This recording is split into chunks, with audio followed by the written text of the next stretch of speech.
for today's video ay iro-room tour ko kayo sa aming na-book na room dito sa Astoria, Palawan, ang Superior Room Plus. So yun, magsimula tayo dito. Pagpasok ng pinto ay ito agad. So ito yung lavatory nila. Sobrang ganda.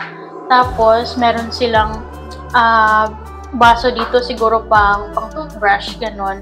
And dito, iano mo lang, no? Yan. Tapos may towels na at blower. Yan, pinaka-importante. And meron din silang sa ilalim, paglalagyan ng mga, kung ano ilalagay, like mga basa or towels, meron din silang weighing scale. Oh. Yan. At gumagana yan, tinry ko na siya kanina. So ito, ganyan lang talaga siya, hindi siya namumove. At meron din silang sabon, nakalagay sa bato. Wow, yan. Ito, may sabon sila, maliit. At tissue, ganda ng kanilang lalagyan. Ito talaga yung kanilang mga gamit dito. So, dito din, ipupul mo lang. Andito na yung mga sabon, mga kung ano. Ay, hindi siya, walang sabon kasama. Ano lang siya, dental kit, vanity kit, tsaka shower cap. Kasi yung sabon nila ay nandito na. Ito na yung provided. Hindi kagaya dati, di ba, nagbibigay sila ng sabon na bar at shampoo, di ba? Or di kay liquid soap. Pero ngayon, hindi na. Yung maliliit, diretso na dito. So, dito may towel, may sampayan din ng towel, may bagong towel, at of course, bathtub. May towel pa dito. So, yun yung kanilang shower. Yun, ito naman yung kanilang CR. Siguro paglalagyan ito ng towels or mga basa. Yan, CR, yung telephone, at may dalawang tissue na pre-provide. So, ito yung kanilang telephone. Ito naman yung kanilang basurahan. So, dito naman tayo sa pinaka-room na, sa pinaka-bed. So, mayroong dalawang queen-size bed. Yan. So, dito may table sa isang bed. Meron ding saksakan at meron ding ilaw nandun sa dulo. Yun. Ilaw yan dito. Dito na ilaw. So, para isa-isa kayong ang ganda ng kanyang itsura. So, dito naman sa kabila, ito yung table, yung telephone, yung directory I mean. At meron silang libreng bug repellent. So, organic daw ito, sabi nung nandun sa reception. Makikita nyo, ang ganda ng kanilang isang piraso lang, pero parang view lang siya. So, pwede palang ganito lang. So, ang ganda. Pang pa-view lang ng room. So, dito, sa nila, ito yung basket nila. Merong Holy Bible. Yan.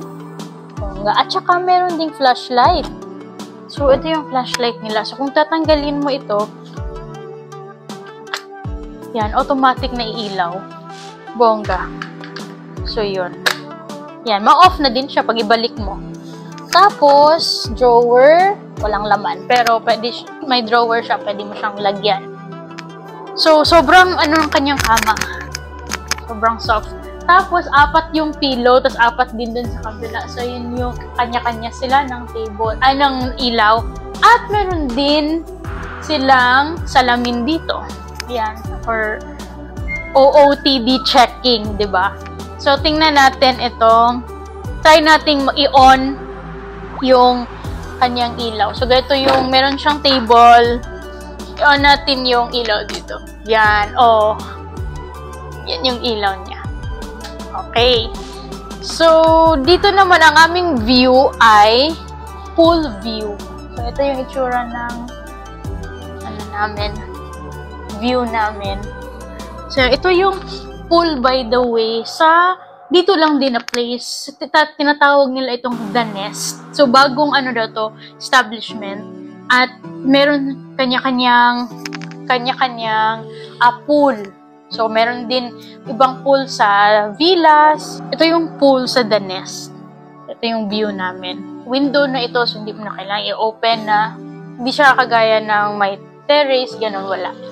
View lang. So, close na natin. Dito naman, tingnan nyo ang kanyang upuan. Ang gaganda talaga. Yan. Ito yung table. And may mga saksakan at meron ding ng ilaw. So, try natin. Ito yung pinaka-ilaw. Ganyan. Yan. So, maraming pwede. Meron ding another basket paglalagyan ng mga basura. Diba? Bongga na kanyang lalagyan ng basura. Tapos, dito naman ay paglalagyan ng maliit na cabinet. Paglagyan ng ito kasi tubigan namin ito. At merong safety deposit box din. Yun.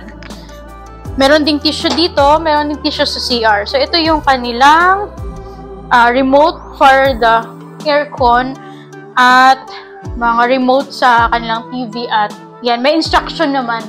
Yan, instruction para sa TV. So, kindly turn on the TV, choose Netflix or YouTube app, select your own room number. Okay. Next, dito naman, dito pala nung nag-check-in kami, parang meron silang pa-welcome na snacks at drink. So, sobrang bongga. Tapos, binigyan kami isa-isa nito.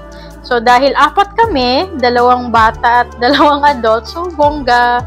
Sobrang ganda. Binigyan din pala kami ng mapa kasi it's 8 hectares daw itong yung Astoria. So, bibigyan din kayo nito at bibigyan kayo ng orientation kung ano yung mga pwede nyo ma-avail and so on. So, yan. At since malaki nga siya, baka malito kayo. Itong The Nest ay nandito siya. So, sa number 18. Nandito kami sa 18. Bago lang daw ito. Kaya sabi nila, medyo mahal daw yung room dito na side. Sabi. So, yun. Ito naman yung water park. So, since malaki yung kanyang area, diba? Meron naman silang golf cart na pwede, kung namadaanan kayo, pwede kayong sumakay. Pwede din kayong magparadyo. Ganun. Kasi, medyo malayo. For example, gusto yung pumunta dito sa pinaka-main reception nila. Since malayo ito from The Nest, pwede kayong tumawag na magpa-pick up kayo. Or kung mayroon kayong makita, pwede naman sumakay lang doon. Libre lang siya. So, yun. And ito, makikita nyo merong pinto. Siguro kasi may adjacent room. Kung halimbawa, 2 room yung magkatabi lang at pwedeng ma-open. So, ito ay lababo nila. Yan. Sobrang bago pa talaga. Parang wala pang mga gas-gas and everything. Sobrang bago pa ng kanilang mga, even yung microwave. Yan.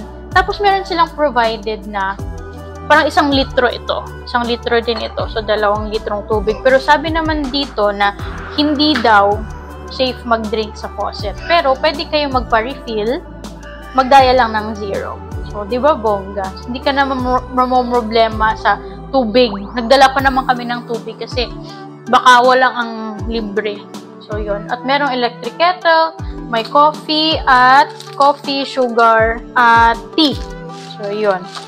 And, cup, 2 ding glass. Dito naman, meron din silang plates, at, spoon and fork, at saka knife.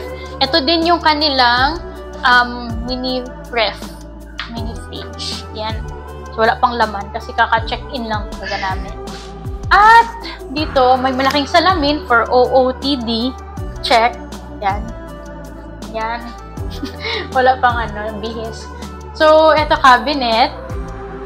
Pwede nyo paglagyan ng mga meron din sa taas. So, laundry bag. At meron din silang 2 tsinelas na provided. Rubber na tsinelas. Ganito. So, bongga. Ganda. So, ganito yung itsura ng tsinelas.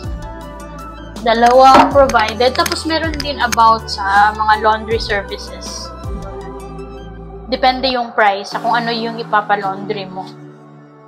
Yung dito naman na side ay mga hanger na may clip, hangers, tapos paglalagyan ng gamit. Pwede din sa ilalim paglagyan ng mga sapatos. So, yun lang. Ito pala, meron din pala itong sa pinto.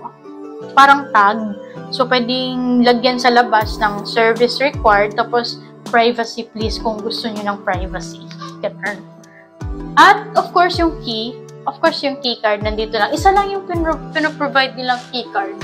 So, kung lalabas ka talaga, kailangan mong tanggalin ito at ma-off lahat ng power, di ba? Ito naman ay mga switches ng sa CR. Sa CR pala to switch ng CR. Ito ay, ayan, switch naman dito sa parang hallway. So, nag-book ko itong accommodation na ito siguro 1 month before.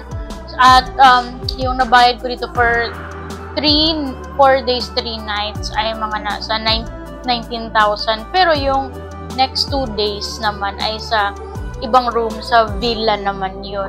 So, dapat doon lang, deluxe room lang yung kunin ko. Kaso yung a night before, or ngayong night, hindi na siya available. Kaya napabook ako ng isang room na ito, which is the Superior Room Plus. Price nito sa isang night ay 7,500 yung nabook ko. Pero for sure, kung mabubook ito ng ahead of time or months before, siguro mas mura siya. So, late na lang kasi ako nag-book. So, kaya ako nagkaroon ng isang room. Tapos, bukas naman, ibang klaseng room naman. At hindi na dito sa The Nest. Sa ibang lugar naman. Sa mga villas doon.